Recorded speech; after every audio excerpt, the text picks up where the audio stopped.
So I want to make a few introductory remarks before we go into visual stuff.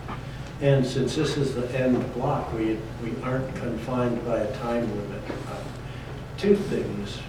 One is, it's due to Wendy's prompting that this show exists even at all, which is kind of neat because it made me organize some things. And the other thing is Alex is taping everything and audio taping it because the 612 Sauna Society in Minneapolis and the Sauna Times might make a podcast of this if I'm slightly coherent about it. Unlikely. Anyway, that's a possibility. It's your opportunity to think up really brilliant questions at the far end of things. It's an outgrowth of a project I've been secretly working on for quite a number of years. I want to do a coffee table style book where I interview interesting saunas and their people, and also get good imagery about the topic in general. And I've got a couple of self-imposed constraints on that. One is, if you Google stock imagery from sauna photography, you get a bunch of chicks and hunks artfully composed in unfired saunas with harsh lighting, which has nothing to do with sauna tradition. And it doesn't teach you anything if you're curious or know something. It doesn't have any authenticity. And I want to, so interior shots are in real context in fired situations, and all the other stuff is shot as you would, architectural or other detail shots. There's no single good book on the topic in English. So the whole thing's wide open. And I just wanted to do a very resonant, lyrical, descriptive thing. And there are some historic photos that are really nice, and there's some artwork that's really nice, but you really have to hunt for it. You can't really find it readily. So that's part of it. The other part is the Finns get 90% of the credit for sauna culture, and deservedly so, because there's all kinds of sweat bathing cultures all over the world, and ritualized bathing, Japanese onsen, which is often hot spring based. But the Finns, it's become cultural identity and such a huge part of their being that I think that's why it's they get all the attention when plenty of other Northern European cultures have identical things with different names. Traditions are very similar. It's kind of a paradox. To a Finn, they probably wouldn't even think of doing a book on it just for the lyricism, because it's simultaneously common everyday thing that you don't think of, but also it's a big part of spiritual life and the meaning of life. So it's this funny thing that's supremely important, but also casually ignored because it's such a common piece of life. There's 3.5 million saunas in Finland for a population of 5.8 million people. It's important, and I think there might be 1 million saunas in North America, according to Helotech in Minnesota, that sells stuff for them. So per capita, we don't even register on anybody's scale.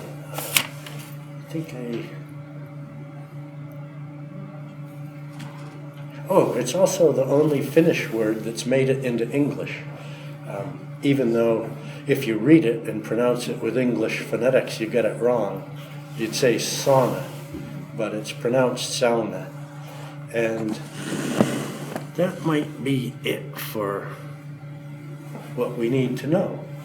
So I was going to start with kind of an overview introduction and then just profile a few of the people that are so far in the chapter drafts and have some slightly different angle take on the topic that should be neat. So I guess we can start going.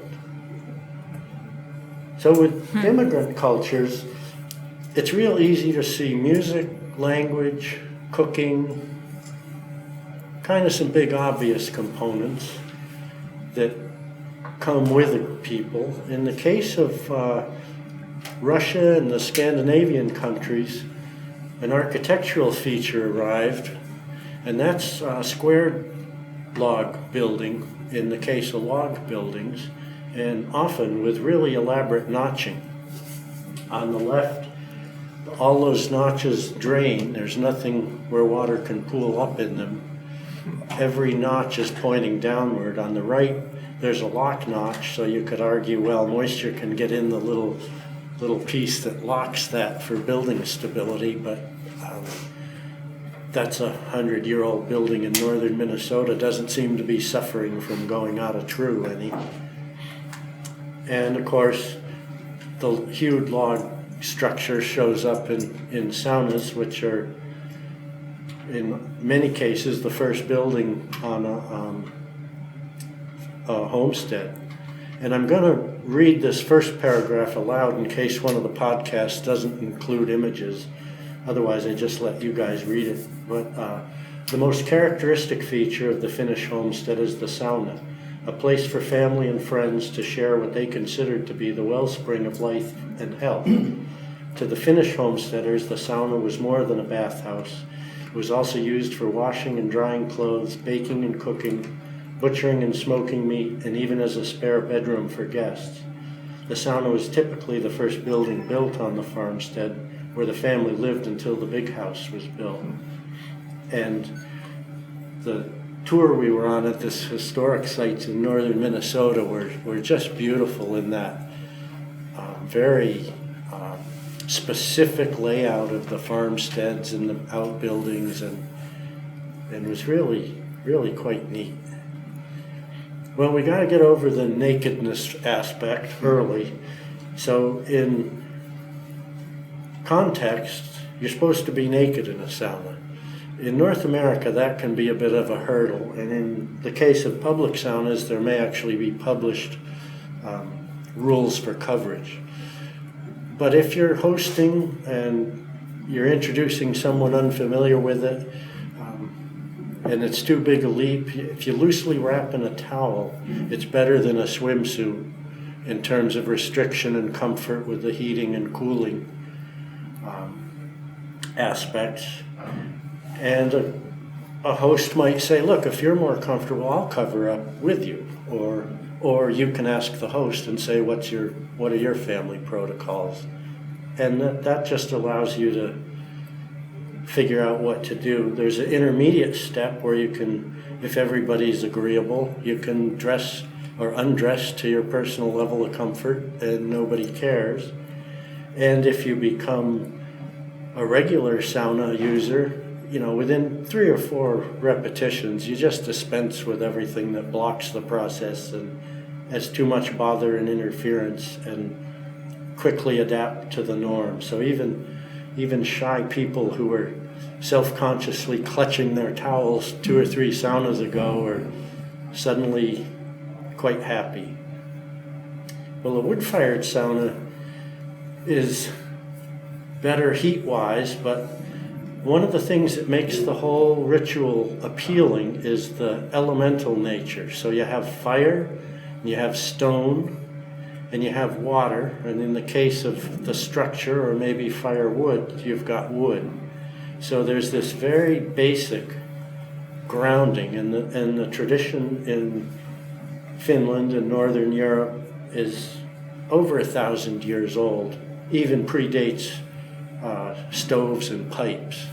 A smoke sauna was literally a fire in the building, then you'd vent the smoke, and then you'd take take the sauna. So it's a very old tradition, and all over the world there's sweat lodge traditions and variations. And just the getting ready mirrors a lot of that. So you're dealing with fire to heat the place, you're fetching some cold water for rinse or cooling, you're getting plenty of drinking water, you're going to sweat profusely, you've got to replace that by drinking a lot before, during, and after, so you don't get a dehydration headache, which might hit you the next day like a hangover does. And it's more than just a room holding hot air. The terms the Finns use translate into seasoning the room or curing the room. And you not only need the air to be hot, you need the ceiling and boards and floor and walls and the benches to be profoundly hot. And over the years, I've noticed women tend to prefer 180 to 200 Fahrenheit, and men seem to like 180 up to 220. And higher than that, you might choose to do to blast out a flu or a cold or something, but it's not the most comfortable for basking. And your heating sessions will be pretty short. You know, if you start pushing it up into a 230 or more, and you get to say, it's boiling in here. And siting, if you have a standalone sauna somewhere, is as important as everything else, because the overarching aesthetic is part of the experience. So when the building's ready and you're anticipating arriving, if you have a really pleasing trail to get there and the building's pleasing, it just adds immeasurably to the overall experience. If it's an off-grid location and your lighting is kerosene lamp outside where the fumes won't get into the hot room, that illuminates the deck, cooling deck, and the hot room with subtle low light, and it's fire-based. Candles, the same thing, and actually Zabe made that stained glass window. It's in Bob Henderson's sauna on Smoke Lake in Algonquin Park. He illuminates his hot room by candles in the changing room, and Zabe gave him that window as a gift that she made.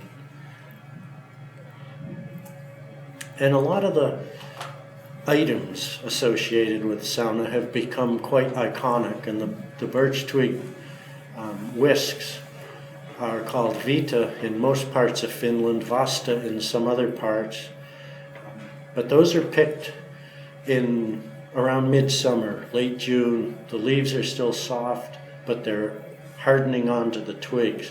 And you can dry them for use all year, or now people often freeze them, but you would rehydrate the whisk in warm water, and during the hot sessions of sauna, you whisk your skin with it, and it stimulates your capillaries and feels good. A day later, you might get a sudden little whiff of birch oil from the leaves hitting you, and you go, oh yeah.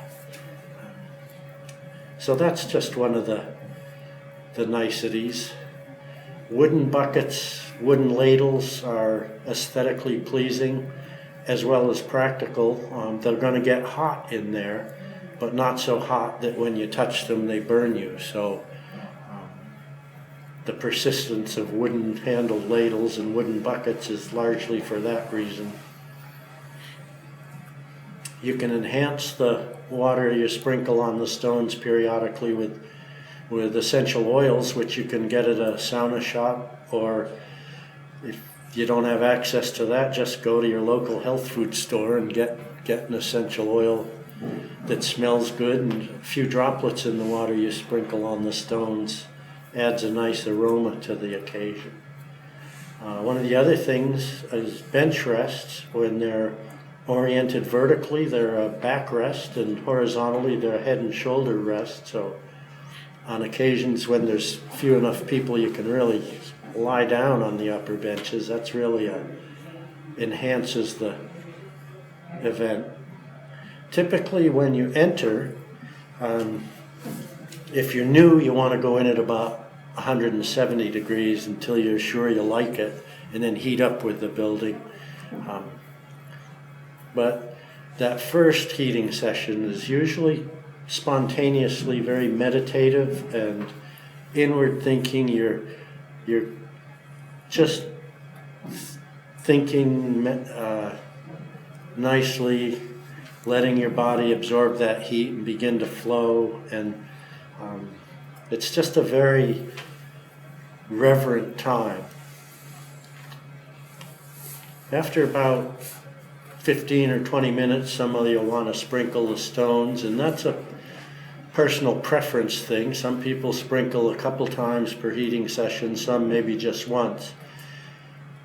There's a couple things here. The long-handled ladle prevents your hand from being over a sudden jolt of steam, and properly hot rocks generate true steam and release negative ions, which add to the already euphoria feeling of the thing.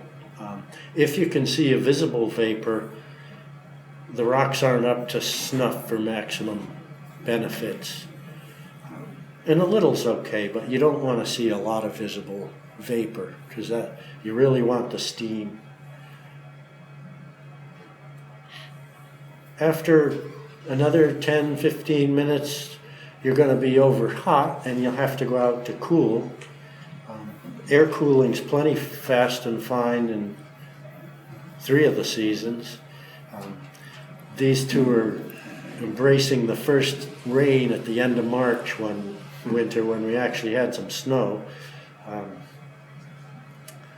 And in summer, air cooling's quite a bit slower, and you might even want to have water to dump over your head and back for more radical cooling. And you want it anyway at any season, just for an exfoliating scrub and rinsing between sessions. I got a bunch of color-coded buckets so people have their own brush and their own bucket, and you don't have to be careful in a big communal bucket and not keep your exfoliant out of the group stuff. If you're lucky enough to have a sauna next to a river or a lake or an ocean, you get a cooling plunge for your cooling sessions, and that carries over into winter, much to the surprise of non-sauna people. But you want to be able to perceive a chill at the end of your cooling session before you go in for subsequent hot sessions. And when you do, each time your stamina for it gets longer, and the room has probably been heating, so you can creep up to the higher temperature ranges, and by then there's story time, and maybe somebody sings a song, or maybe you just kind of privately bask in your own thoughts. Another nicety of winter is bringing a snowball back in with you, and as that next hot session accumulates, a snowball traced on your collarbones or along your limbs or on your forehead or eyelids is just magical. And if you follow sauna with a meal, you're still feeling ethereal and dimensionless, and your taste receptivity is so improved by the sauna that you could eat an enriched noodle with nothing on it and think it was exotically spicy. It just really makes meals different. If you have a late evening sauna and just go to bed afterwards, you will have a profoundly deep, incredible slumber, even if you're an insomniac. And the dawn breaking over the ridge and beavers swimming by will scarcely be able to pull you out of the land of dreams. Well, for me, it all started from friends in Ely, Minnesota, who went down to Mealy's Sauna and Gift Shop and bought a rock with an otter on it, sent it to me, and it was hidden by a yellow Post-it note, and all it said was, "Get going." So I kind of had to build one. And in addition to that, Bill Osgood from Northfield, Vermont, named his farmstead Ravencroft, so he was the first to introduce me to proper Finnish style sauna at Kilirikko sauna, which means broken ground or rough ground sauna. So I sandblasted a raven into a piece of Monson slate, which is a town next to me, to honor both Bill's influence and the slate quarries in Monson brought Finnish immigrants to that town from about 100 years ago up into the 1930s, and there's still quite a Finnish presence in Monson. And I was lucky enough to build mine out of logs and chink it with sphagnum moss and split some cedar shakes to skirt the foundation stones and the bottom framing. And it's easy to figure your dimensions if you know how many people you're building for, what your typical usage is going to be. And I had a problem, and a lucky guess. I made the inside dimensions 8 feet by 10 feet because what I wanted was a small enough sauna so if you wouldn't feel extravagant and wood wasting if you took a solo one, nor would you would also have space for a social one if the winter ecologists with Steve happened to come by. And we set a record, an artificial record, 17 in there. That required 2 people to stand near the stove and rotate so they wouldn't scald themselves. Once the record was set, we bailed out, and it's been sensible ever since. The Wilson Stream Sauna holds 2 to 12 very comfortably. When it was 15 years old from its first firing, I stained it with an opaque stain to look a little spiffier than blotchy old aging wood. Anytime you see an otter stone juxtaposed with something interesting or artsy, it indicates a topic change coming up. So one of the people I interviewed was Nils Shenholm of Duxbury, Vermont.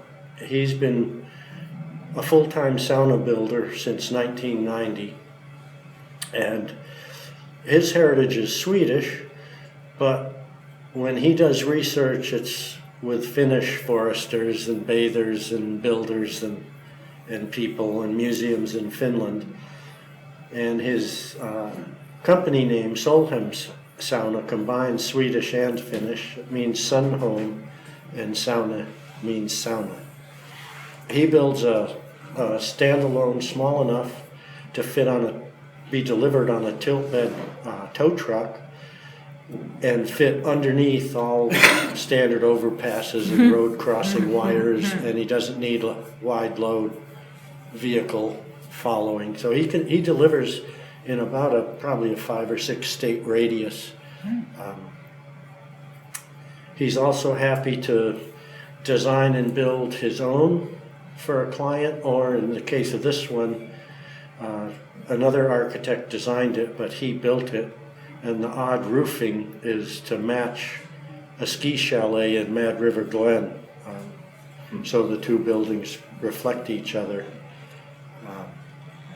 His interiors are always very spare, clean lined, which is part of the relaxing ambiance that he regards as proper.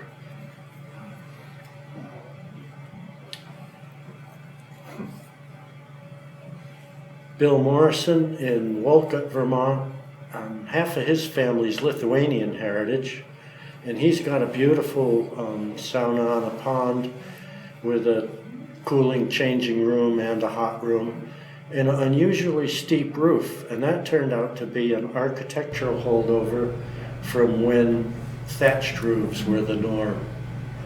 And so he had his reflect that heritage. He's a detail guy, so even his wood box is fairly artsy and beautiful, and he's got a through-the-wall loading stove, so he doesn't get any wood in the hot room or have to open the door more than than necessary. And all the other details are quite nice. And the hot room has a ceiling, so that tall roof is not wasted, hard to heat. He's got storage space up there. And one of the traditions is to have a salty snack afterwards, so smoked dried fish and nice dense dark rye bread's just the ticket for that. Well, at the other end of the spectrum, if you can't afford architects and designers and builders, is kind of a found sauna.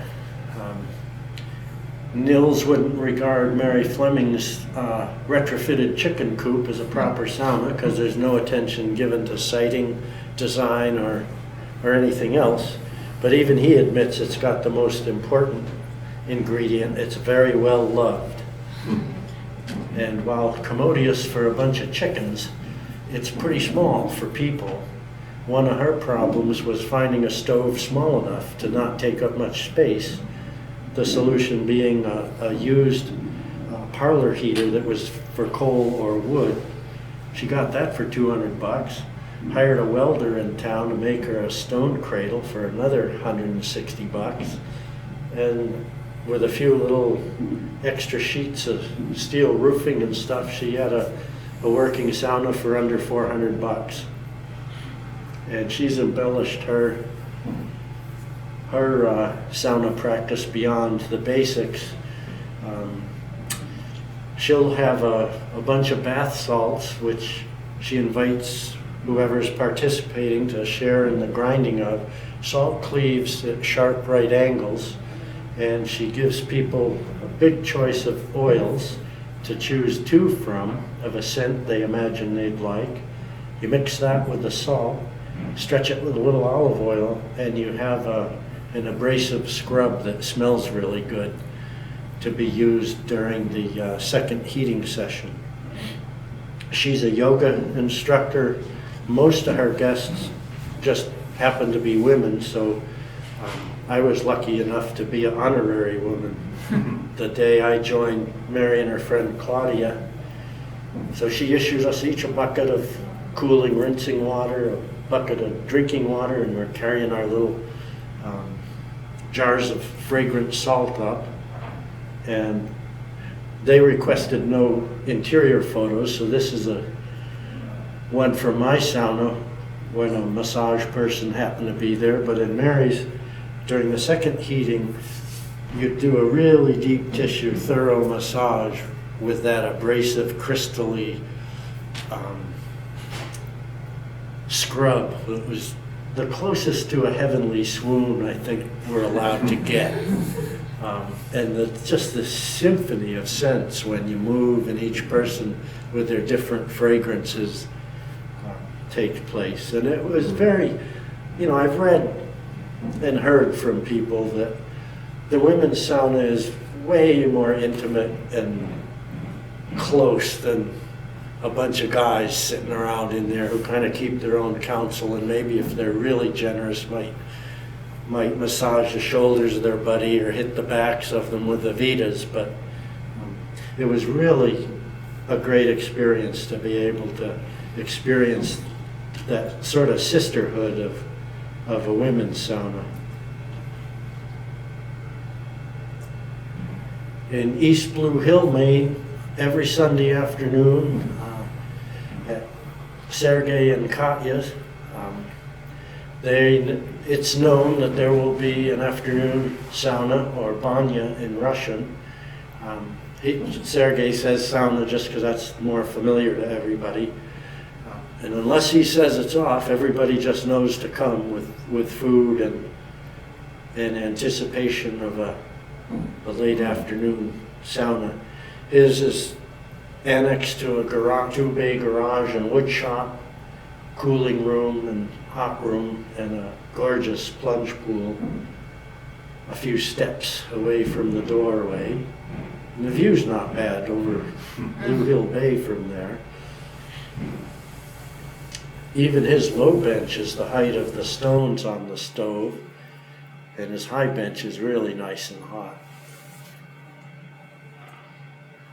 And he's still aglow from the heat, being a charismatic, magnanimous sort of guy, and treats everybody to a proper Russian toast, which intimidated me into fear, because I was afraid I'd be looped into the middle of the following month.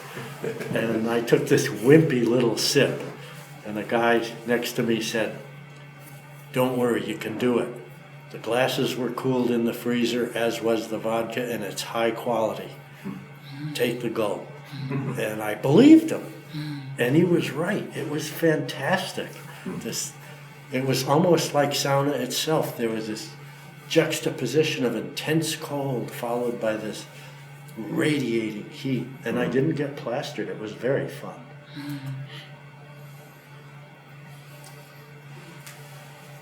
So if you can't afford an architect and you want more than a found sauna, if you're Fred from Pownell, Maine, southern Maine, he designed and built a sauna. He wasn't intimidated by that because he designed and built his house. So he got to dreaming. And the chapter on him's not going to have text. It's just going to be a photo essay, because with him we started with bare site. The zoning ordinance guy came and tied that little pink ribbon. The stream he lives near is resource protection zoning, so we can't go closer than 100 feet. So we're pushing that pretty hard. We're about 100 feet 6 inches at the near end of that tape. He also has a esker snaking through his land full of red pines growing on that poor sandy soil. So his building is going to come right from the site it's perched on. He has a friend with a portable chainsaw mill to milled all his wood for him, and stickered that right next to his wood shop out in the yard, and was doing a pre-build close to the shop so his extension cords could reach for some of the power machinery work. He's doing a piece-on-piece construction with 4 by 12 inch milled lumber stacked with lock notches, and had a cute 10-year-old granddaughter named Iris that was there to help one day, and everything was numbered, dismantled to be moved to the building site, when another neighbor came over to help out with the project and see how it progresses. So it's starting to take shape, and Fred was going to be gone all of November, and when I took this shot, he had 2 weeks to finish in the doors and windows and walls and the roof. When he gets back in December, it'll all be protected interior finish work, so I'll pick up again when he gets back. But last January, I got in touch with a guy in Minnesota, and I got all excited, because Minnesota, Michigan, Wisconsin, Southern Ontario are basically the heartland of Finnish culture in North America. And I had visions of, a pristine lake in the middle of the Iron Range with wolves howling and the aurora dancing. And got talking with John Peterson, and he said, "I'll meet your flight, everything. You got to come out here. Big stuff going on." Only it was downtown Minneapolis. And John is at the center of this public sauna revival that's just going great guns right now. And I hadn't been on the ground 45 minutes when he showed me a spare room in his apartment, and in his backyard was a structure on a trailer that started out as a tiny house, but he kept the bed in the upstairs, but what was going to be living space and kitchen space is now a hot room and a changing room at the firehouse sauna. John's a gregarious community type guy, and he founded the 612 Sauna Society, which is named after the area code of Minneapolis. The genius being if other areas are influenced and take a similar name, there will be no name duplication all over the country. So that was kind of neat. Well, he texted a couple of friends who might be able to come on short notice, one of whom was Margie Weaver, who's a yoga instructor, but also active in any entrepreneurial and nonprofit stuff within Twin Cities. And also Glenn Arbach, who publishes an online newsletter called Sauna Times. And he's also been instrumental in people building outdoor neighborhood saunas throughout the city and has an online book on sauna building. Chronologically, if you were to go farther back in this, a lot of parallel people that didn't know each other were working simultaneously, and John became the epicenter, and the 612 Society brought everybody together. But Molly Reichert is a designer on the architecture department at University of Minnesota, and she had a project she and her students did called the Art Shanty Project. She got excited by ice fishermen, and there's lakes right in the cities full of ice fishermen in the winter, and she thought those guys are embracing winter and not hiding from it. So she thought, why not make a bunch of little shacks as art spaces, and we can get normal people out enjoying winter on the lake ice.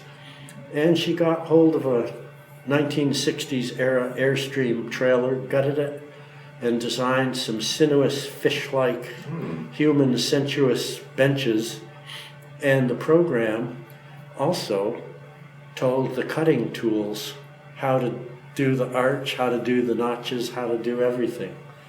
And so this Tono sauna, which means sauna shack in Finnish, was part of the Art Shanty project, and it was the public saunas in Minneapolis kind of vanished when electric in-house saunas became affordable, and the need for public sauna just faded away.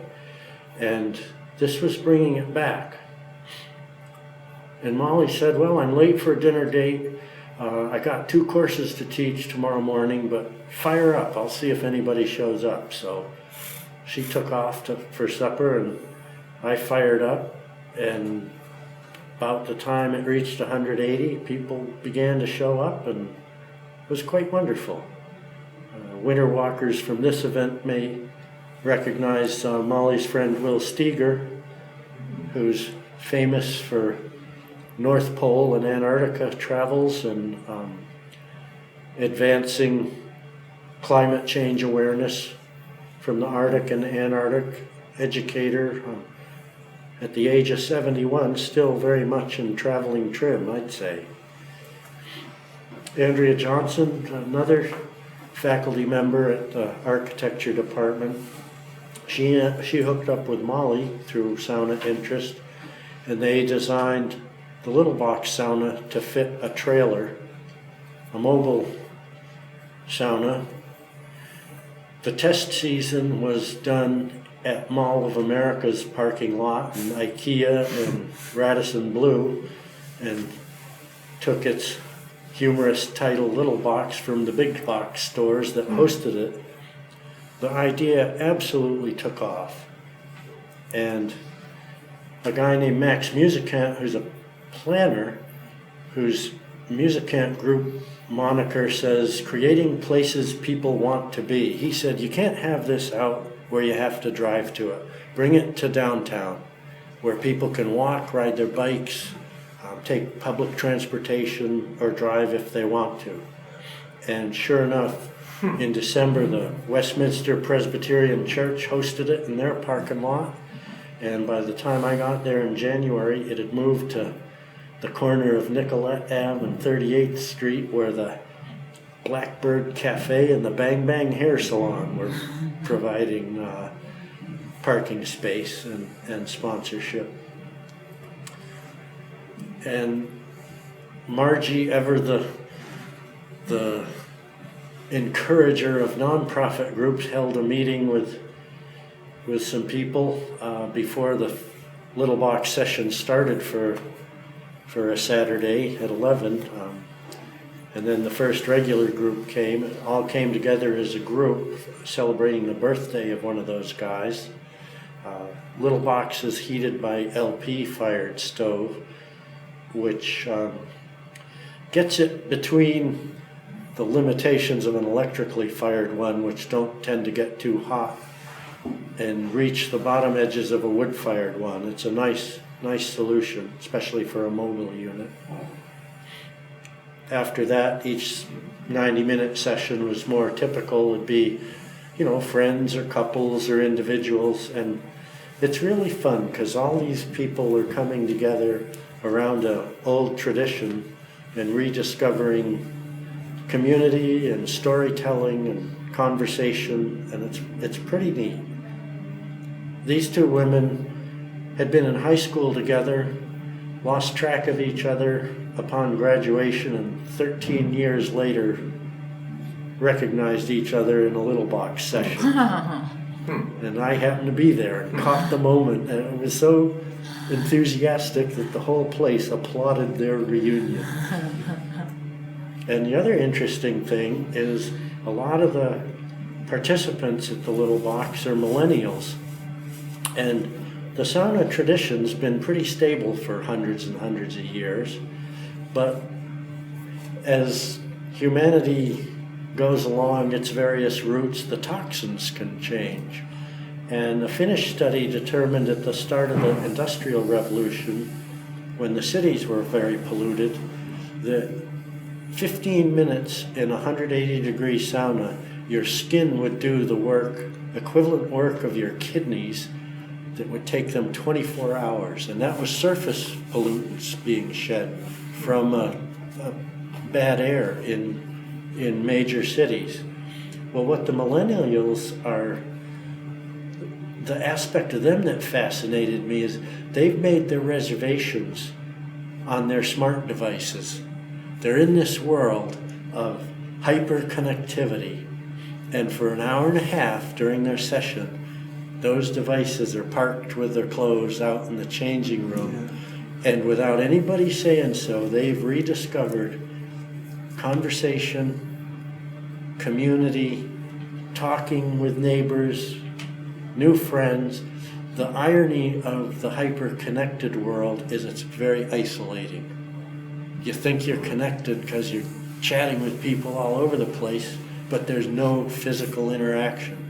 And it amazed me that this group either intuits or deliberately knows that fractured attention spans and too much hyperconnectivity is a toxin in our world, and that sauna relieves that. It was really pretty amazing.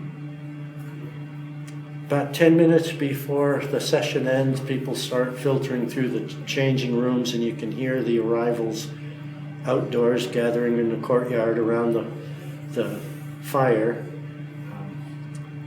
eagerly anticipating the bliss of the bench and waiting for the changing rooms to clear. And even at 15 and 20 below in Minneapolis, their next gathering around the fires to cool off.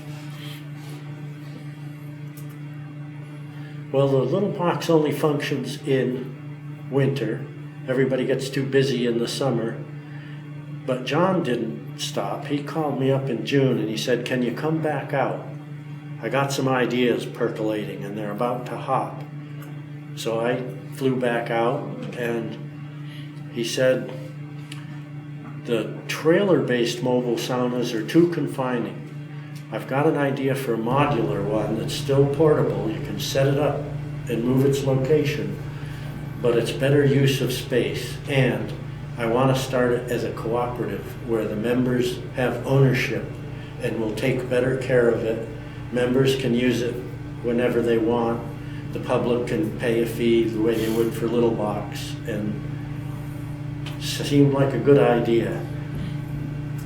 Well, the tenants of the ground floor moved out of the apartment John had rooms in, and he had this nice bare apartment, and he said, "Tonight's the opening, the presentation of this cooperative idea. would you be willing to let me use some of your pictures? We got to do something with these bare walls. And I'm thinking, it's 11 in the morning. They're coming at 7. Now, I'm from a town of 139 people, unless somebody gets born or dies. And you can't buy anything. You got to go to a different town. Totally unprepared to walk a couple blocks down to the local FedEx store where they got computers and printers and cutters and mat boards. And 3 hours there, we had our gear. A few more hours at home. We hung an opening show, and we had 19 minutes of quiet between the last item going up and the first arrival at 7. And I was stunned. And the first people, we had a communal sanding of the benches to freshen them up for the summer at John's Firehouse Sauna. And Glenn Arbach from Sauna Times showed up and presented the new co-op with some bench rests. And Ever the salesman, he said, because we all need support. And then before reinstalling the benches, they were flipped over and everybody present could sign in on the bottom during this gathering. It was pretty fun. Scott Pollock from the Swedish American Institute came with his daughter Isla, who's been taking sauna since she was 2 years old, and her little brother Oscar since he was 1.5. In the course of the evening, probably 70 or 100 people came by, even though it was a midweek night and everybody had to work in the morning. Most of them took at least a session in the hot room. It was pretty amazing. The prospectus and planning and everything was presented in one of the rooms. And there's 2 days left in a Kickstarter program, which met its threshold goal of $30,000 about, I think, last Monday. So this is really jumping forward and the building process is gonna start probably within a few days. It was a very successful, fun evening. Next morning, John and I jumped into Glenn's car and drove 3 or 4 hours north into the heart of the Iron Range, which is the epicenter of sauna culture in Minnesota. Glenn has a vacation home on Pine Island in Vermilion Lake, and his guest house is also a sauna. 2 steps from a queen-size bed is the hot room. And from the main house to the sauna guest house to the lake, there's either flagstones or boardwalk, so you can access everything with bare feet. And it being northern Minnesota, you don't stand out if you have a sauna. You stand out if you're so bereft you don't have one. His neighbor on one side had a sauna that predates current zoning laws and has a water edge one. You could never build new now.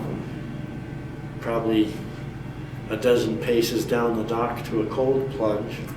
And his neighbor on the other side had a beautiful full round log sauna, through the wall local stove from Kuma, built another town, adjacent town. That word on the door means welcome in Finnish. And in keeping with tradition, the sauna was a much nicer building than the main house. Well, we went over to Ely to my friends who originally sent me the otter stone, and that was, they had a guest room, changing cooling room and hot room in their basement. No easy access to cooling outside, so the hot room itself is plumbed with a shower, so you can take a cold shower during sauna as a cooling method and then sit in the changing room till you're cool enough to go back in.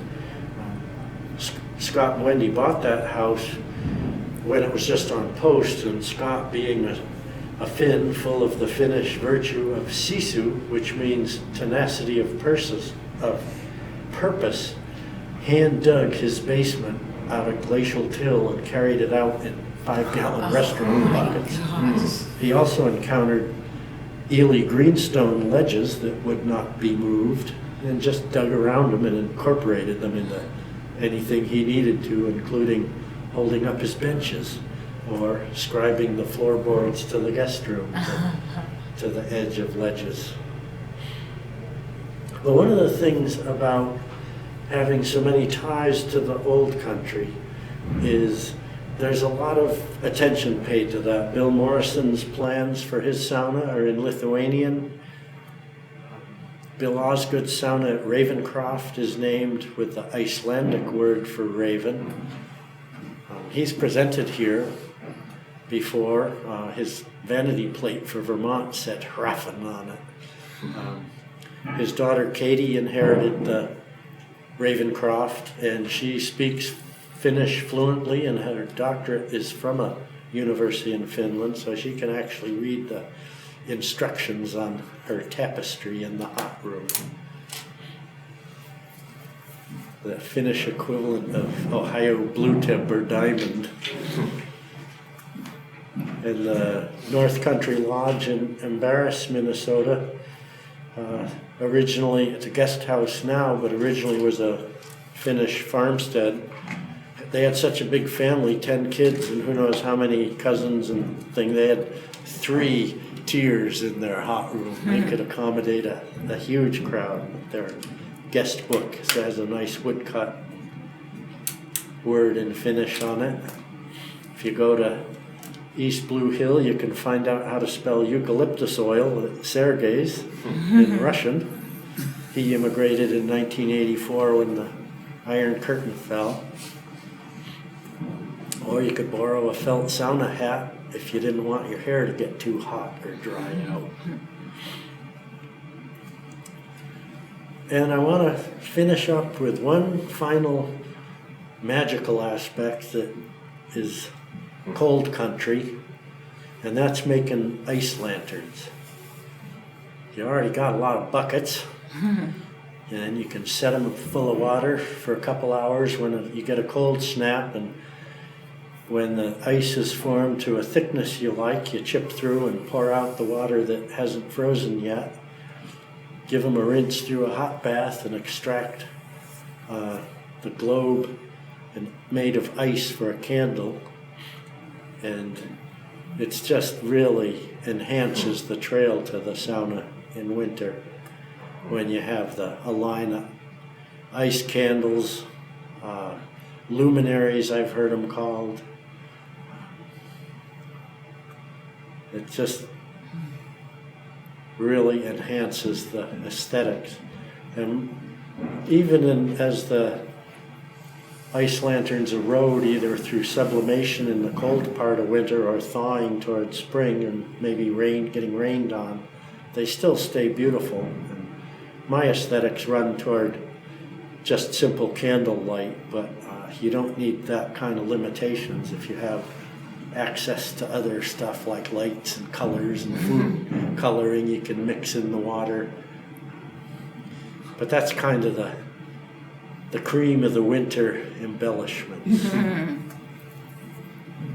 So I'd be happy to answer anybody's questions or yeah. It's a great presentation, I have to say. I like sauna. I go to steam sauna, I go to dry sauna. Yeah. But what I would like to know is, for you or for Finnish people, does sauna have like spiritual value or religious value or socializing value or health value or relaxing value? Why do you go there? All of those reasons. That's the perfect question, because to the Finns, it's very spiritual, even though it's very commonplace. It's not a place for arguing or raised voices or profanity or any. It's a very reverential space. I think growing up in that culture, you understand what normal people look like. You have that perfect democracy. The businesses in Finland have a corporate sauna in their buildings, and the CEO is saunaing with the janitors, and nobody can tell who's who when there's nothing on. So it's this very rich, completely equalizing aspect. There are many side effects of saunaing, all of them completely beneficial. So health-wise, it's hugely beneficial. But any single thing would be worth it. You know, just feeling happy is worth it to me. It's good for your circulation, it's good for your skin, it's good for any number of conditions, and purifying yourself spiritually, psychologically, physically. It covers it's like a magic elixir, those quack elixirs that, you know, like Dr. Bronner's soap that you can use for everything. Of course, it's largely marketing fiction, but sauna it's all there, and it's all empirical, and people have studied it scientifically. So it's an amazing social, personal, every aspect of it enhances quality of life and being and family and community and everything. It's pretty amazing, and you can home grow it. You don't need huge anything. You can sometimes make your skin do what your kidneys can't do or your liver can't do. Yeah. One of the most amazing experiences I had was in Medellin, Colombia. I've had quite a number of saunas and steam baths, but this is a fancy country club in Medellin. And the steam came in through eucalyptus leaves. Oh, yeah. It was unbelievable. The whole sauna felt this pregnant with this eucalyptus. Yeah. Unbelievable. Yeah. And that's what happens when you put those droplets in your sprinkling water for the stones, and it's just amazing. How often do Finnish go to sauna? Some people, well, especially with electric ones now in the home, it's so easy to just flip a switch. Some people do daily. Traditionally, in Finland, it's a Wednesday, Saturday event. And we met a guy on this sauna day tour in Embellishments, Minnesota, which at times in its history has been 100% Finnish town. One guy we visited showed his sauna, and he had a non-Finnish name, and we said, this is your family, how'd this come about? He said, Grandma married an Irishman. And if that wasn't bad enough, we were outsiders, because we were Tuesday, Sunday Finns, not Wednesday, Saturday Finns. And the whole place cracked up.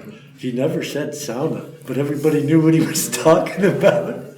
And it was neat that there's some specificity to the ritual. So did you say at one point that you stayed there for 90 minutes? The public one, little box, the sessions are 90 minutes, and actually, I've noticed just personally, that's about the length that I like.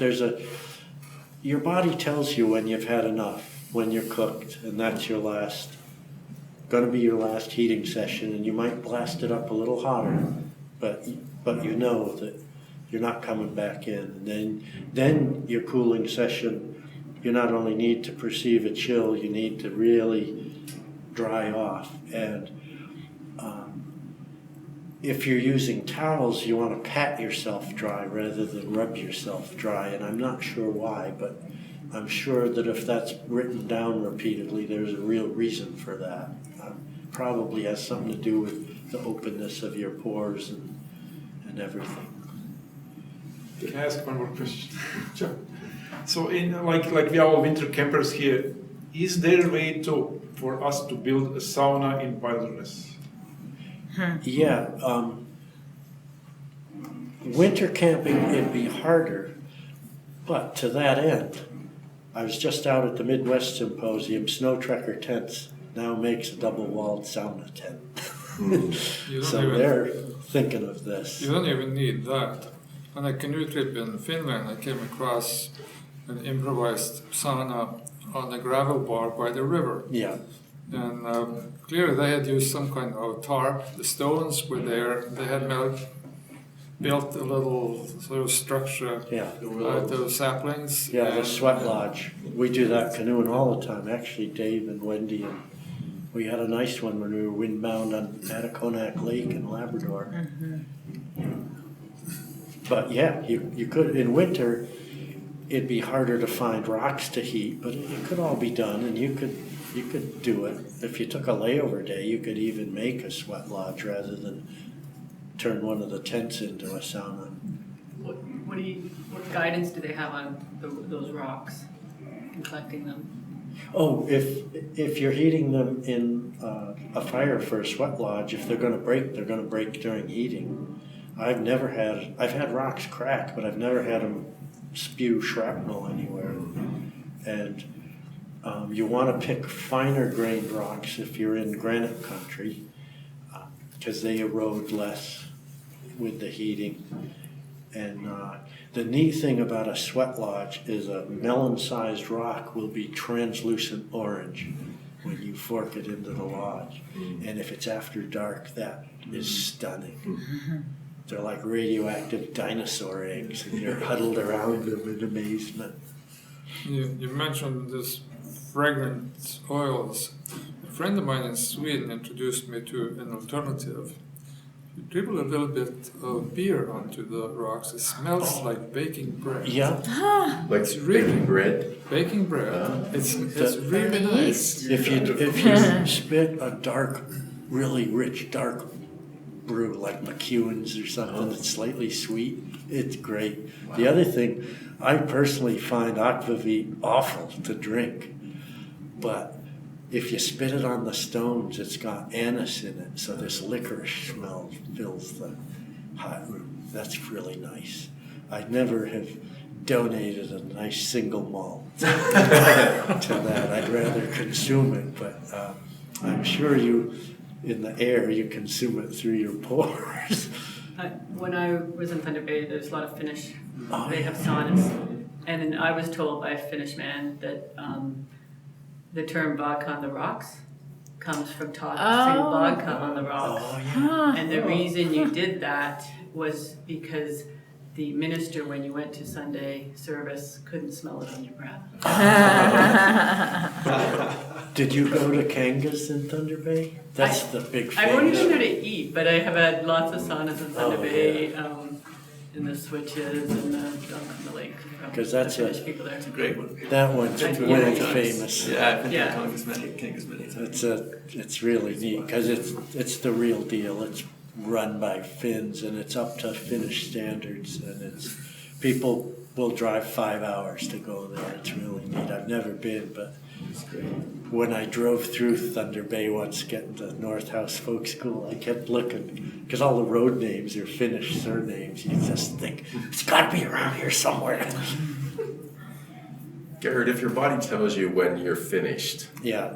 90 minutes or so, is there a general rule, or is it because everybody's different, that you should have the sauna experience for a minimum amount of time in order to receive beneficial therapeutic effects? So, I mean, should you plan for at least an hour Well, for your I body? would. Temperature. Yeah, there's another end of the spectrum that's kind of evolved from the ease of electric fired ones. A single session one can be pretty invigorating if you're about to do something. So that's a shorty. If you went to the trouble to fire up, you Yeah. probably want to do the full deal. And at the end, you probably not want to enter the Burgabiner race or something, or even go dancing. You're cooled down for the night. So- Plan for a good amount of time. Yeah. Don't feel that you have to stay in there Yeah. to just when you have had enough, you have enough. Well, what about electric fired saunas? Do the Finns consider them to be authentic, or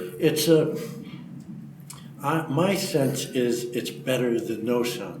So in Finland, kind of like Glenn Auerbach, he's got a sauna in the cities and he's got one at his retreat. both of his happen to be wood-fired, but if you're in downtown Helsinki, you probably have an electric one in your apartment, and when you go to the lake, you've got a real one, and that's treated with extra reverence. My experience, I've only met one electrically fired one that was adequately hot, and it's at the canoe base in Ely. They have a men's and women's sauna. The men's one's quite big, and it's hot enough, and way after hours I snuck into the women's because it's smaller, and that was even hotter, and I just pinned a note on the door that said, "Imposter in here, knock."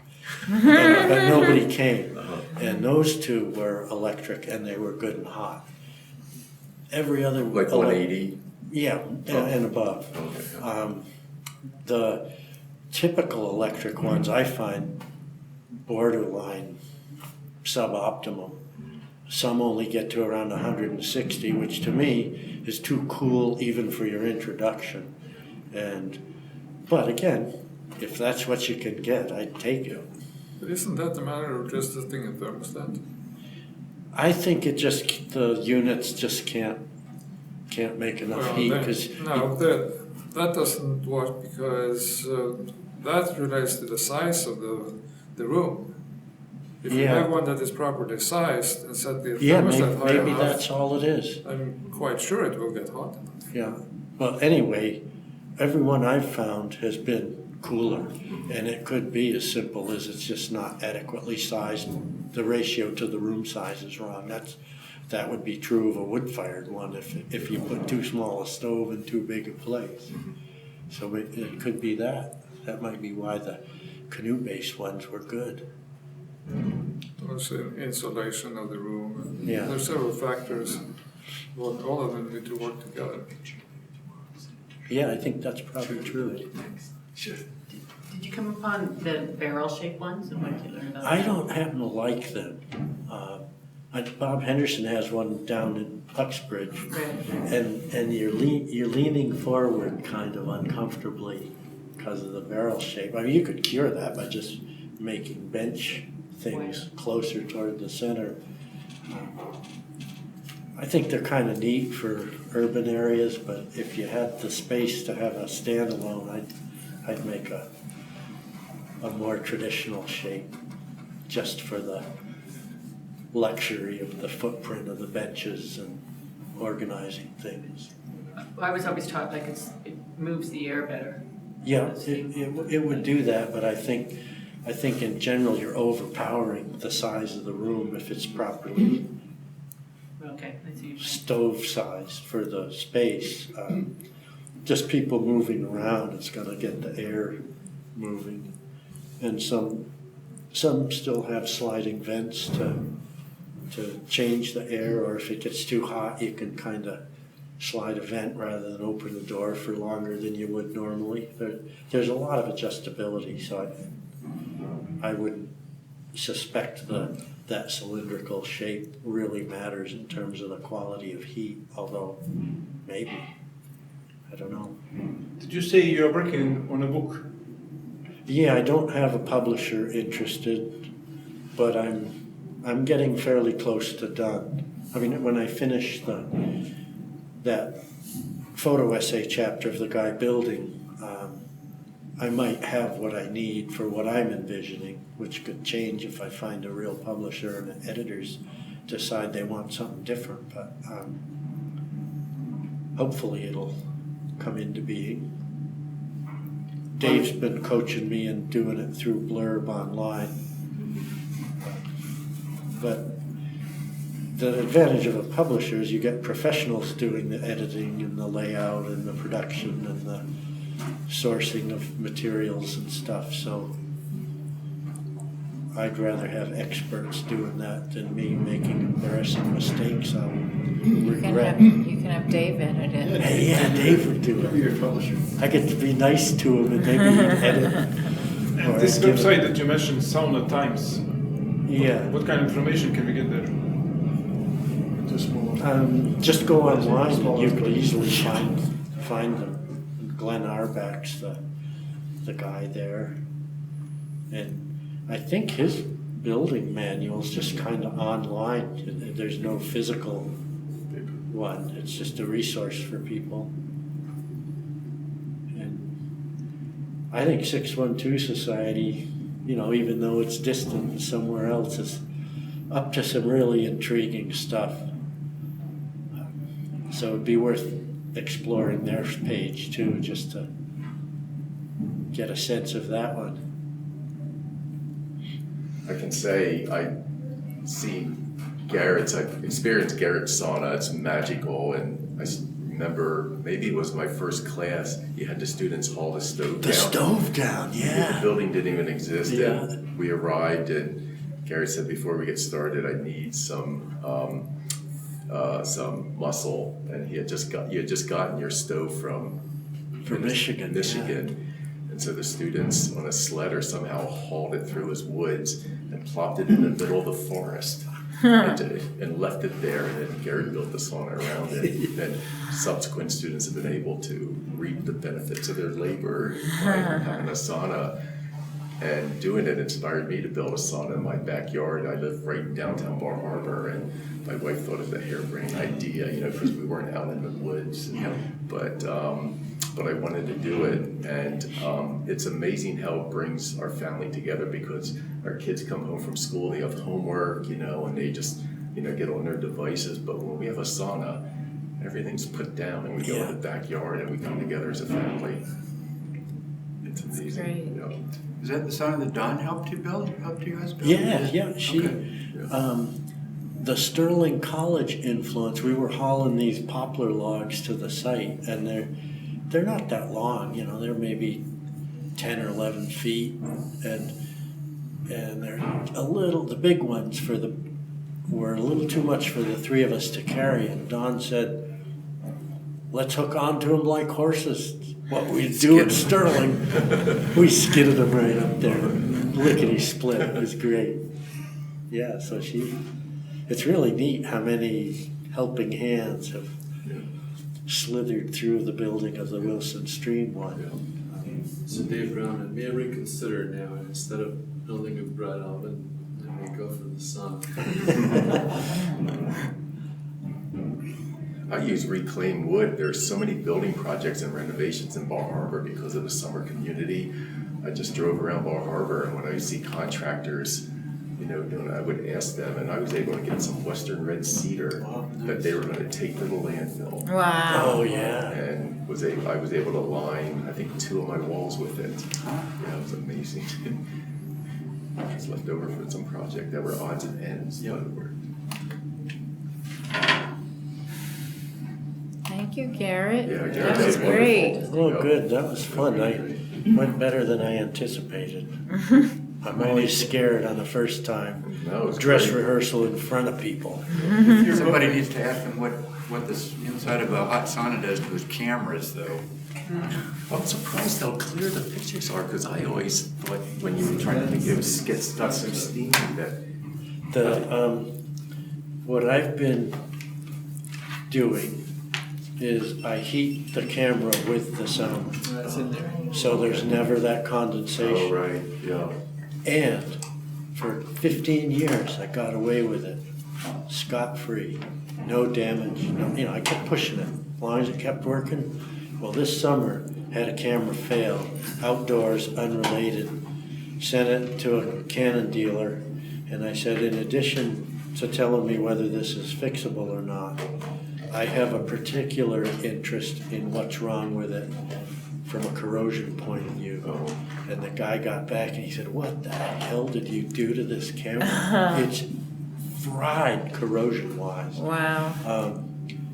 It's cheaper to get a new one than fix. It's fixable, but I'd rather just keep parts for other repair jobs. And I said, fine. What I don't know for sure is, was that slow accumulation, or once at Little Box, where I was literally giving session after session after session all day, and I finally thought, I've got enough interior images. the changing room, I didn't want to put my camera out in the lot where somebody could walk by and take it. Right. I put it in the changing room, which was 5 below in the day, 15 below at night. And that room was just solid steam. And I later thought, you idiot, you left your camera in there for hours. It's possible it was a single event that did it, and it just took a while. Once corrosion.